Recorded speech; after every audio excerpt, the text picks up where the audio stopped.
talked about reward being obviously very important to a company's strategy and executing that strategy for its people. Of course, one area where there's a lot of focus at the moment is around the whole diversity and inclusion topic. And you have responsibility for gender pay gap reporting at Arup, amongst other activities. And I started thinking, for someone who actually does that work, what actually is involved in gender pay gap reporting, first of all?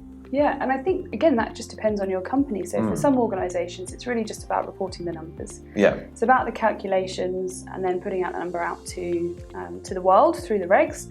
But for us, it's more than that. It's understanding our business. It's understanding what's driving things. It's when we do the calculations, have we got underneath the surface of what they really mean, what they're driving. And EDI is becoming something that is being taken note of, and I think it's important to see.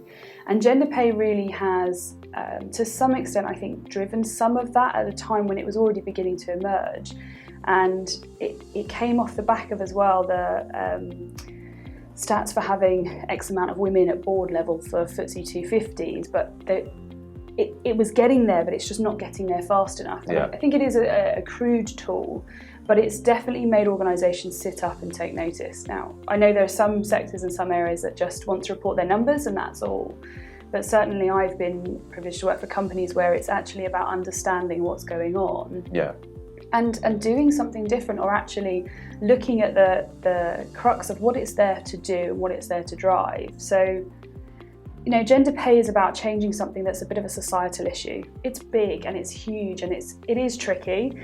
You can't fix years of history just in one reporting. And apparently the World Economic regulation. Forum says it will take 202 years or something to close the gap, which is actually better than the last time when they said it was 217 years, but it's still far too long, clearly. Yeah, it is. So, and if you think about the generations that would take. So I'm not surprised we've seen some movement and people kind of thinking, we need to do something about this. And it does interest me because equal pay obviously has been legislation that's been in for so long.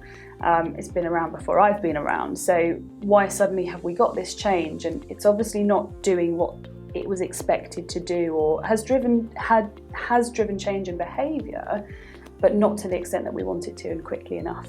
Yeah. So for me, gender pay is wider. Yeah. And again, that's that piece for me where you think about reward. It's not just about spitting out some numbers as governance. It's about understanding your organisation and how you're doing that for your people. In this series, we will be speaking to a range of senior leaders who are pushing a data-driven and digital HR agenda. Make sure that you subscribe via your podcast app of choice and also via our YouTube channel for free and regular interviews with the digital HR leaders of the future.